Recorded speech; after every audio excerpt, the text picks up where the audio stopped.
Hi guys, in this video we're going to review how to read and where to find all of the data that Facebook provides to you, both for paid ads and also for organic traffic.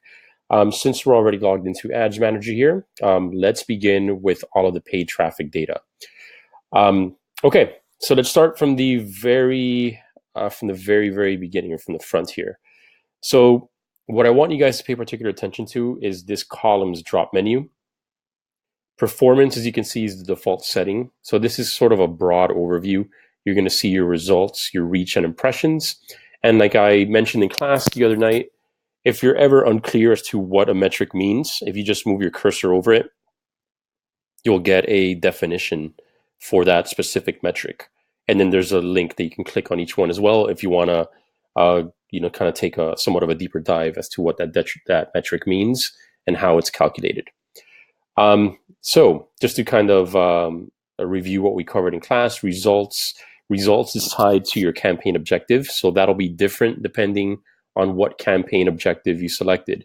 So for example, you'll notice the results for this first row over here is link clicks. So this tells me that this campaign objective was a traffic objective. Right below that, the next few rows have lead forms. So that tells me that these were lead gen campaigns. This one over here was a messenger campaign. So the result here was how many messages the campaign generated. So the results is always going to vary depending on what your campaign objective was. Reach signifies, that number represents the number of people that saw the ad. So the number of unique Facebook users. So what you're always going to see is that the impressions, which is how many times the ad was served, is always going to be higher than reach. So when you see that, it's because some of the people in this number here saw the ad more than once. So it's pretty typical, as you can see through all these rows. Impressions is always going to be greater than reach. And again, all that means is some people were served the ad on more than one occasion. Your cost per result is simply your budget divided, or how much you spent on the account, as you can see over here, divided by your results. So when you divide those two numbers, that'll provide you your cost per result. So again, just to be clear, Facebook charges you per impression. So it's not that Facebook charged you $1.88 per link click. That is just the number that it rounded out to when you divided your ad spend by your results. But Facebook charges you per impression. So if you wanted to know, for example, how much you got charged per impression, although the metric isn't here on the dashboard for you, it would just be a matter of dividing the amount spent on the campaign by the impressions. And then that'll tell you how much you got charged per impression.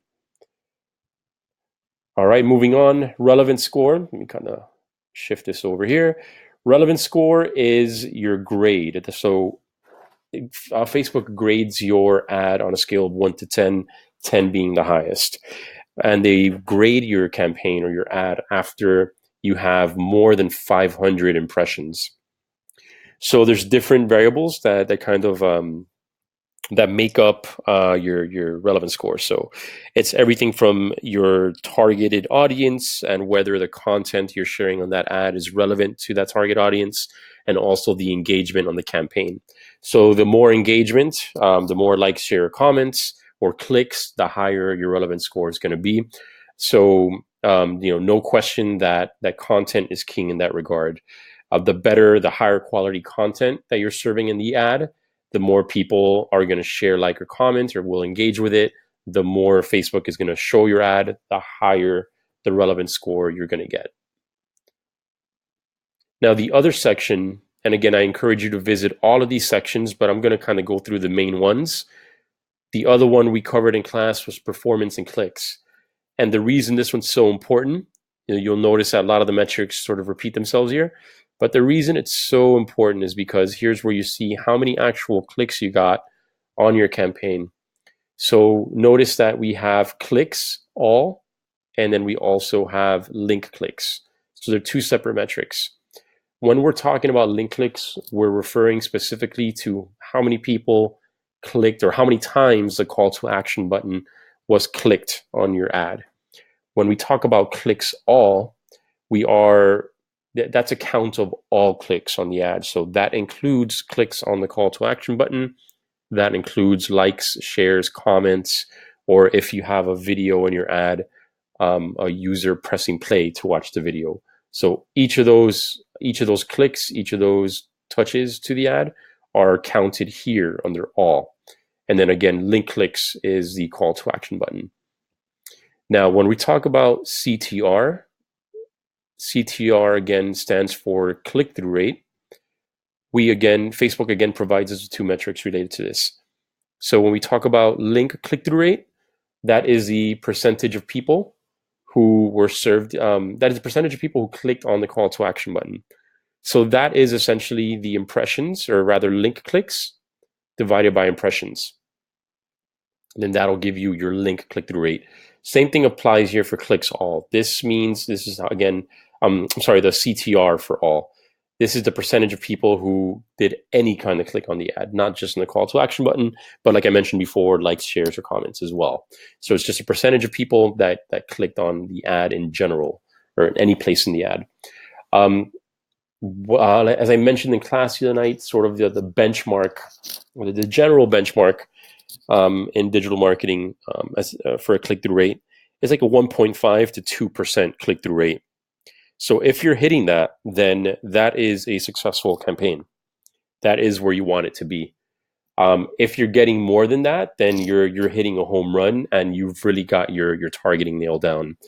If you're getting lower than that, then there's some things you may want to, that you're going to want to modify in your ad. So maybe it means that the targeting is off, or maybe it means that the content just really isn't resonating with the audience that you're targeting. Facebook doesn't tell us exactly which variable or what aspect of the ad it is that's keeping that CTR low. So, you just have to test and test and test. Keep testing till you find that combination of variables that begins to really resonate with your audience. So I really can't stress how important it is to test, you guys. Keep testing till you find that combination that works, and till your ad starts producing, those numbers. Let me see. I think that just about covers everything else under the performance and clicks. Well, here's CPC, cost per click. So again, all, or you have cost per click on link clicks. So that is your ad budget. So that is how much has been spent on that campaign divided by clicks. And that'll give you what your cost per each click is. All right. And again, when it comes to cost per click, this is one of those instances and where I kind of think, don't get too fixated on that number. We all want 1 or 2 cent clicks. We all want that, but it's just not the reality. So I'm going to refer to a really, really interesting insight that Tatiana gave in class. I want to say it was class 2 or 3, but she talked about the clients that she works with at the agency and their historical, and Dan made mention of this as well. So, in the beginning, the numbers may be kind of high. So with each subsequent campaign, your goal should be to lower those numbers and keep lowering them and keep lowering them. But, be realistic. Again, ideally, sure, we would all love 1 or 2 cent cost per clicks, but it's just not the reality. So you need to sort of, keep testing and just shoot and aim to bring that cost per click lower and to increase the click-through rate with every campaign that you run. So keep testing and keep learning. The next thing I want to show you in the columns is video engagement. So if you're using video in your campaign, this is a very, very interesting metric. So you'll notice there's none here. So this just tells me that photos are used for these campaigns, but a video was used in this one. So you're able to see the percentage of the video that people watched, and you're able to see how many people watched each of these certain percentages. So again, kind of be mindful of the length of the video. So if it's a 1 minute video, if people watched 50% of it, then that's a really engaged audience. I would definitely consider retargeting that audience. If this was a 15-second video, then a 50% video viewing audience really isn't that important to me, because then that means they watched 7.5 seconds of the video, not a lot of engagement. They dropped off fairly quickly. So I wouldn't want to retarget people that watched 50% of a 15-second video. But I would definitely want to retarget people who watched 50% of a 1-minute video. So when analyzing these percentages, always be mindful of what the length of the video was. And if you have any question or need to be reminded as to what the length of the video was, click edit over here. That'll expand the panel to the right. And you'll see your ad here, and then you'll be able to see what the length of that video was. So if you just kind of click on it, you'll see it there. So this is a 10-second video. So if you need to be reminded of what the length was, that's how you would do that. All right, so we just ran through those three. We did performance, video engagement, and we did performance and clicks. Okay, another thing I want to show you guys from here, since we're already in Ads Manager, is analytics. So this is your website analytics, the website that has your Facebook pixel installed. Oh, okay. All right, so we are seeing this. So the reason you're seeing this is because I manage several accounts. So you're looking at the list of my accounts. Facebook is asking me which account you want to look at. Let me jump into BizHack. Most of you guys are going to see just when you click on analytics, it's just going to immediately open up your analytics dashboard. You're not going to see the prior screen that you just did unless you're managing multiple accounts. But just to kind of give you guys again a quick preview. So everything that'll be displayed here is your website analytics. So this is not a Facebook, these numbers aren't related to any Facebook entities or Facebook pages. These are your website page, your website analytics. So let me actually jump to, let me see if I find perhaps a slightly, let's see another page that might be able to display some more data.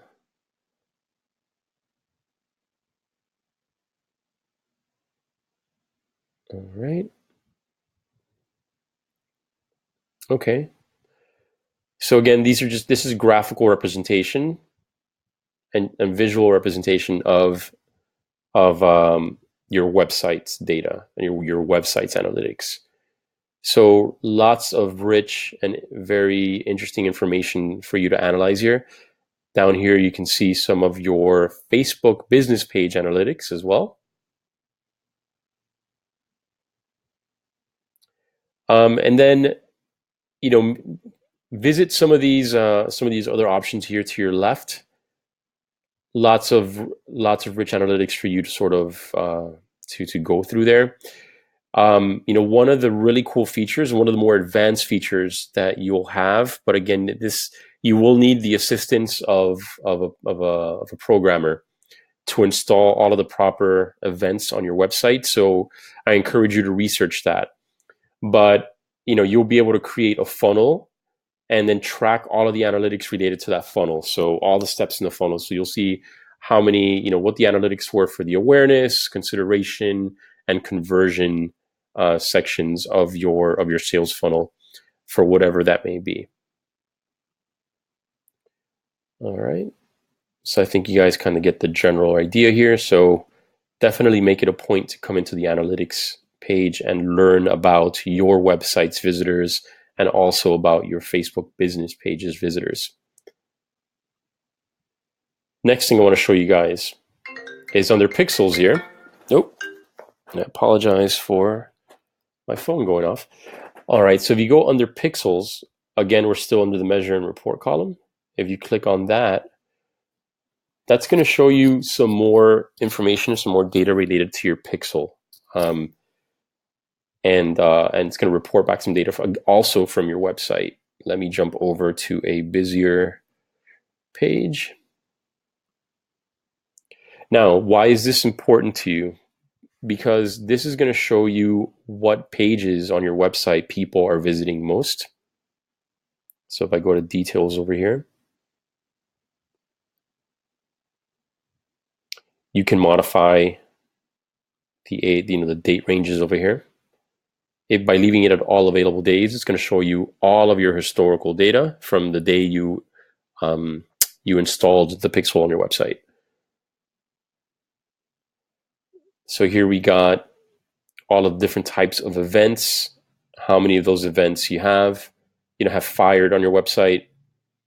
So a couple interesting things here. So if you have an e-commerce store and you look at the add to cart, and I see that event's been fired 78 times, that means these are people that added something to the cart but didn't check out.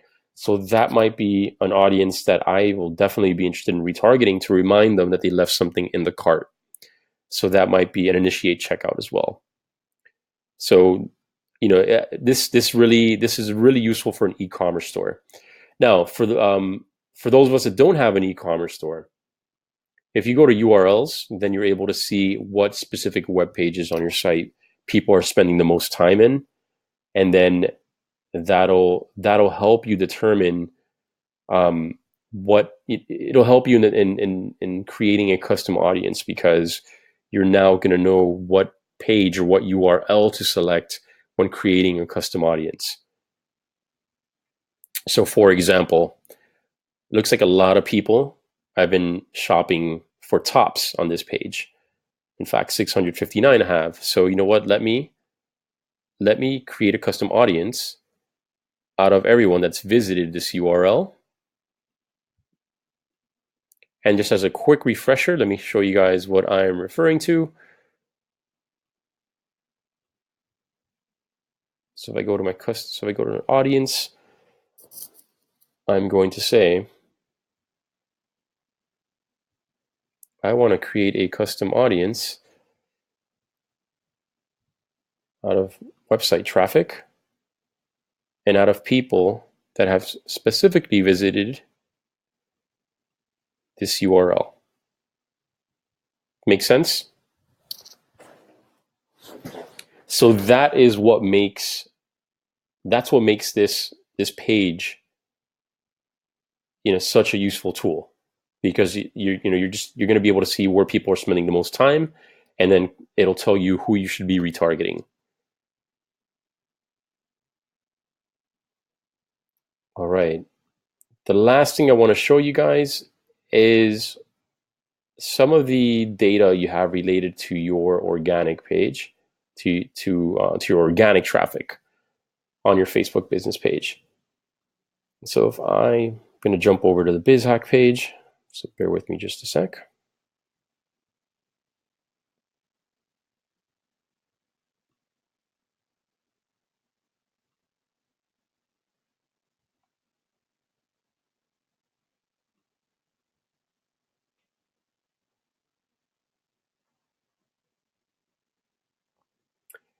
And it's under the Insights tab right up top. So if you go to Insights,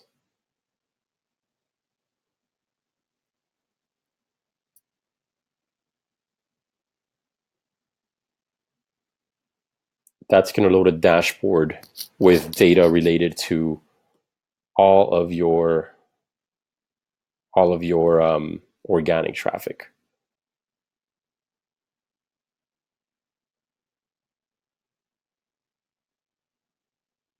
And there's lots of other menus that you can explore here. So make it a point to come in here and look at all the different options that you have to explore regarding, and again, all of these numbers, for the most part, although there's some paid information there, all of these numbers for the most part are related to organic traffic.